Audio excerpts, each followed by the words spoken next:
Islamic State militants have been showing their power on the battlefield, but that's not the only place they've been waging war. The group has drawn a lot of attention for its use of propaganda and social media.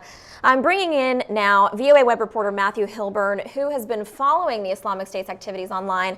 Matt, tell us how this group has been using the internet to spread its message. Well, they have tons of Twitter accounts out there. Nobody really knows how many, but estimates in the tens of thousands of Twitter accounts. Nobody's really sure how many of them are actually manned by an actual person. A lot of them are bots, but they just sort of serve as relay mechanisms to broadcast pictures of what the Islamic State has been doing in terms of on the battlefield, enforcing law, and even some pictures of them trying to rebuild areas and paint jobs on buildings, etc., showing sort of what good things they're doing for the community. Right, and a big part of that has been these videos we've seen of the beheadings of various aid workers and journalists who have been held hostage by the group. How are they using, what is sort of their point here? Well, I think they have two audiences with those videos. One is obviously the West, to sort of give an idea, threaten, to be menacing. And it's also local politics and local military affairs, that anybody who might try to counter them will have that happen to them as well. Right, now you've done extensive reporting on this, and there have been some reports recently that the group might actually be starting to wage a bit of cyber warfare. Talk to us about that. Well, the Syrian government is certainly involved in cyber warfare. It's unclear how much the Islamic State is. There was a recent attempt to send some phishing malware to a group monitoring human rights in Syria.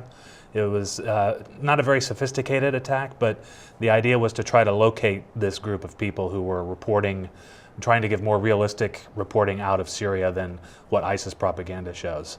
Luckily, they didn't open the link and they were discovered. Right. Now, I think a lot of people would look at this and wonder, we've heard a lot of different reports about who are these militants. And so what are their capabilities in terms of cyber warfare? It seems that they're very much out there on the battlefield, but what are their capabilities online? I think that remains a question. I don't know. This attack that I mentioned before was, like I said, not very sophisticated in terms of its technical aspect, but it was, experts told me, sophisticated in its social engineering aspect.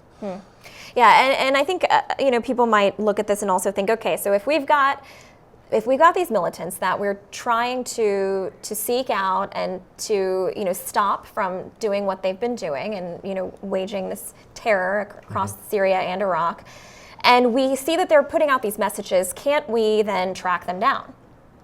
I think it's a balance between wanting to shut down all of these accounts, which certainly that is happening.